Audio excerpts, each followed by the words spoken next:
अध्यक्ष महोदय, मुझे चिकित्सा स्वास्थ्य और चिकित्सा शिक्षा पर बोलने का आपने अवसर दिया, धन्यवाद। माननीय अध्यक्ष महोदय, मैं आपके माध्यम से मंत्री जी से निवेदन करूंगा कि जो स्वास्थ्य का जो राजस्थान का ढांचा है उसको लेकर के हमको इस बात पर भी ध्यान देने की आवश्यकता है। मैं राजधानी का रहने वाला हूं और लंबे समय से एसएमएस जैसा जो प्रदेश का हमारा सबसे बड़ा अस्पताल है, उस अस्पताल के बारे में चर्चा करना चाहूँगा। एक ऐसा अस्पताल, मैं कहूँगा कि एशिया में सबसे ज़्यादा अगर वर्ष में कोई ओपीडी होगी तो हमारे एसएमएस अस्पताल की होगी। बहुत जगह से इलाज कराने, अलग अलग राज्यों से लोग भी हमारे यहाँ पर इलाज कराने आते हैं और एक अच्छा हमारे अस्पताल का लंबे समय से जो हमारे एसएमएस हॉस्पिटल का सरकारें भले ही किसी की हो, किसी की आए किसी की जाए, लेकिन हमारा जो अस्पताल है उसका नाम पूरे देश में है।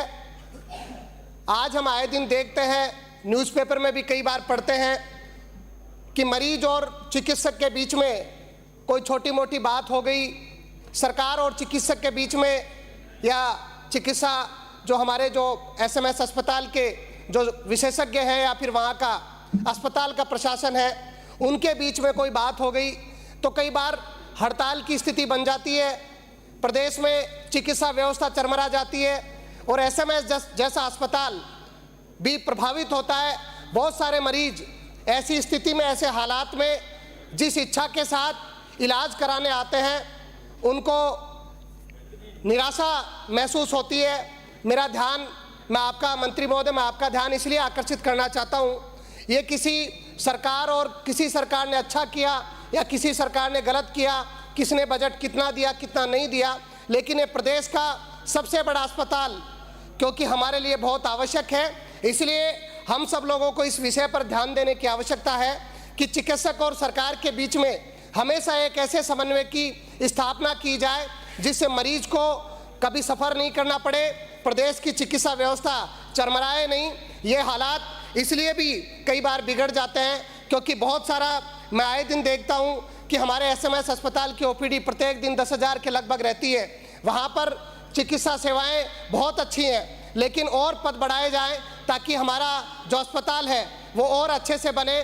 हमारे आज पूरा जयपुर का अगर हम देखेंगे, इतनी ट्रैफिक व्यवस्था बिगड़ रखी है, कई बार आपात स्थिति में मरीज पहुंच नहीं पाता। मैं अध्यक्ष महोदय आपको निवेदन करना चाहूँगा, मंत्री महोदय का ध्यान आकर्षित करना चाहूँगा, हमारे जो आसपास के जयपुर के सराउंडिंग जो राजमार्ग हैं उन पर भी हमको ट्रॉमा हॉस्पिटल की स्थापना करनी चाहिए, जिससे आपातकाल स्थिति में अगर कोई मरीज आ गया और वो एक्सीडेंट केस है, इमरजेंसी में शहर में आकर के ट्रैफिक में फंस जाता है, तो ऐसे हालात के बारे में, ऐसे आने वाले समय में इसकी चर्चा हमको करनी चाहिए। मोटे रूप से मैं मेरे विधानसभा क्षेत्र पर चर्चा करना चाहूँगा। मेरे शाहपुरा का उपजिला अस्पताल जिसकी ओपीडी लगभग 2000 है और वहाँ पर जो व्यवस्थाएं होनी चाहिए वो बहुत पर्याप्त नहीं है। पिछले सरकार के बजट में और इस सरकार के बजट में भी ट्रॉमा अस्पताल का जिक्र है, अभी उसका अस्तित्व नहीं है, वो बन नहीं पाया है, वो शुरुआत भी उसकी नहीं हुई है।